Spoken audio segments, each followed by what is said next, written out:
Hey folks, today I'm going to be making a video that I've wanted to make for a really long time, but it's just always been hard to articulate my thoughts in a way that I'm happy with. The topic is going to be COF versus MG, and rather than going with a very simple conclusion where I just say one faction is better than the other and here is why, I want to take a more analytical approach and break down the factions, exactly how they work, how they interact with different game systems, and how you can expect them to change over time depending on how the game changes, how balance changes, how stuff like XP gain or item drops or prophecies or any of these things changes. So yeah, let's jump into it. If you like this sort of thing, please consider leaving a like on the video. It helps me a lot. This is the sort of thing that does end up taking a lot of time to really drill down into and do it properly. So yeah, thank you. Of course, the answer in a game like this is always going to be, it depends. But rather than starting with a million variables to work towards a conclusion, for just a moment, I would like to start with the assumption that COF and MG are completely balanced, they are equal. We can start with that to dissect how each faction goes about acquiring their loot and how different variables will affect each faction differently. From there, we can determine in what scenarios one faction might be better than the other. I threw together the spreadsheet to give a visual representation of how the two item factions go about acquiring their items. The main high-level difference is MG drops significantly fewer items, but each item has a much higher chance to be useful for the player because of the market. COF drops a lot of items, but each item has a pretty low chance of being useful. The other difference is that while MG is only really getting value out of map drops, the COF value is split between map drops and prophecies. The reason why I want to make that distinction is one thing I've been seeing a lot of people say with 1.2 coming is basically the claim that if you increase the drops of maps, COF gets more benefit than MG because COF has a loot multiplier bonus. And the reason why that's not true is because as long as the percentage of useful drops remains the same and the loot multiplier remains the same, which it would in this scenario, this actually benefits MG more than COF because the half of the COF benefit that's prophecies is unaffected. So it's pretty easy to see how this would come into play if you change the base drops, you 10x it from 10 to 100. You can see here MG gets a significantly bigger benefit because now they have 10 times as many items that of them 10% have a chance to be useful. While for COF, only the map drops are increased, but prophecies are unaffected. So you can see what basically happened here is prophecies have become diluted in value. They don't provide as much value relative to maps, which means that COF is relatively weaker because of that. So yeah, if that sounds complicated, basically, you can say because COF is split between maps and prophecies, if maps become better, it's kind of like an indirect nerf to prophecies, and vice versa. If maps get weaker, like you get fewer items from maps per amount of time, then you're probably seeing a buff to COF relative to MG because prophecies become stronger. The number one most common argument I see in the whole MG versus COF debate is the red ring example. The argument is basically that it's easier for COF to get the red ring of Valeria versus MG players, so it must be easier for COF to get items late game. Before digging into that, let's talk on whether or not that might even be true. Here is a spreadsheet that the Curse put together. This gives you a rough estimate of how much favor per item you can expect when rolling prophecies. So here you can see the red ring of Atlaria, 0 LP. On average, it's going to cost you about 200,000 favor. So this assumes that you are using your lenses correctly, you're re-rolling optimally, you're just generally playing optimally. So yeah, you're looking at about 200,000 favor per item. And endgame, min-maxing in 1.1, best case scenario, so this would be like the COF equivalent of Empyrean's group, going really sweaty, min-maxing, all that stuff, 1,000 corruption, speed farming, one-shotting everything, crazy amounts of move speed, abusing XP mechanics, speak and farm and whatever, that'll probably be patched. Very unrealistic for most players. You could probably get to around an upper bound of 400,000 favor per hour in the current game. I think it's probably unlikely that you could get to this result as an MG player. Let me know in the comments if you think that that's even close to reasonable. If you are playing COF as like a normal player, you're probably going to be lucky to get 5 to 10,000 favor an hour. But the reason why I think that this is not actually a valid argument for why COF is better than MG late game is because this is just one specific example that I think actually highlights a few of the key advantages and disadvantages of each faction. So yeah, let's jump into that. So for those of you who have ever taken an econ class or anything like that, this is probably one of the first things you've seen. This is the supply-demand curve. And the reason why I bring this up is it's very relevant for the COF versus MG comparison. So Red Ring is kind of in a unique position for an example here because, for one, it's a non-class specific unique. So Red Ring is generic, it's high value for pretty much any build. Basically everybody wants it. If it was a class specific unique, like, I don't know, Unstable Core or something, that's a mage item, you'd be pretty much dividing the demand by 5. But for Red Ring, that's not the case. Everybody pretty much wants Red Ring. The other factor is that there is a very high price inelasticity of supply for Red Ring. Now, what I basically mean by that, in the current game, MG players are unable to look at the price of Red Ring, see that it's very high, and then produce more Red Rings. They can't target farm Red Rings. Even though this does seem like a pretty big disadvantage for MG at first glance, it actually goes both ways. So yes, items that have very high demand with their fixed supply do end up becoming expensive, like Red Ring.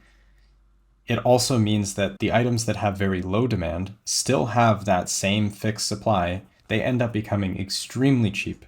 Unlike COF, where there isn't really any incentive to use off-meta items, if you happen to be an MG player that has the game knowledge to know which stats are important, which can be substituted, all the different items that could fit into your build, you can oftentimes find a substitute for a super meta 1LP item that you see in some build guide and find a slightly off meta with like 3 or 4 LP and then end up with an even stronger build just because you're willing to use off meta items. Another weird issue that I think the Red Ring example highlights quite well is the disparity between the drop rate of exalted items and unique items.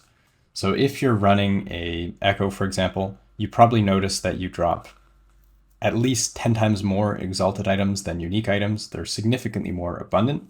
The game is balanced around this fact. Exalts are generally quite disposable. You have the whole forging potential thing. A lot of times you just end up bricking exalts. You usually just need a lot of exalts to get something worth using, whereas uniques are more baseline good. You just generally need a lot less of them.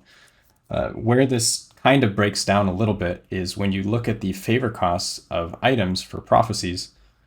The exalted items are almost as expensive as unique items in terms of favor per item. So here we're looking at the ring prophecies, comparing exalted rings to unique rings, pretty much exactly the same favor cost. That means when you're talking about targeting for COF, getting unique items like the red ring is actually significantly easier relative to exalted items. Similar to the previous issue, this is another one of those things where it kind of goes both ways, except COF kind of has the opposite problem as MG here. While COF has a pretty good time farming these random drop uniques through prophecies, there is actually a pretty big struggle getting exalted items. That's probably the biggest pain point for COF is the exalted items. Just in 1.1, I was sitting on an LP red ring that I dropped for almost a week because I couldn't get any of the T7 int rings to work with. And that's not even like a super rare affix or anything. The nice thing though is that I think 1.2 might actually help with both of these issues. For COF struggling with exalts, I think the Rune of Havoc is actually going to help significantly with targeting specific affixes that you want. And for MG struggling with certain high demand unique items that can't be targeted, you might be able to do some sort of targeting with some of the new Weaver stuff. So that should help smooth out that supply demand curve just a little bit when players can have more agency over what they're actually dropping. Next, I want to go through each faction and try to summarize some of the differences that'll hopefully help you decide where you land. First, for MG, the market is competitive. You are competing with other players on the market. If you are farming gold or items or whatever slower than some of the other people, you will see that the inflation will outpace you and you may not be able to afford items if you aren't playing efficiently. You also don't really have the ability to funnel your farming towards certain items. That might change in 1.2, but yeah, you can't really target farm stuff like Red Ring. You just have to farm up the gold and buy it. If they're high demand, these items end up being very expensive. You also need significant game knowledge. So you need to be able to know which items are going to sell for how much. There are filters available for this, but in general, it helps to know what the different meta builds are, what items they want, what they sell for. It also helps to know what items are generally good. So when you're making your own build, you know when you can buy an off-meta item that could be good. So generally, you just need a lot of game knowledge about not just your build, but also other builds. One advantage of MG is that it is generally easier to pivot towards other builds because a lot of your net worth is more liquid.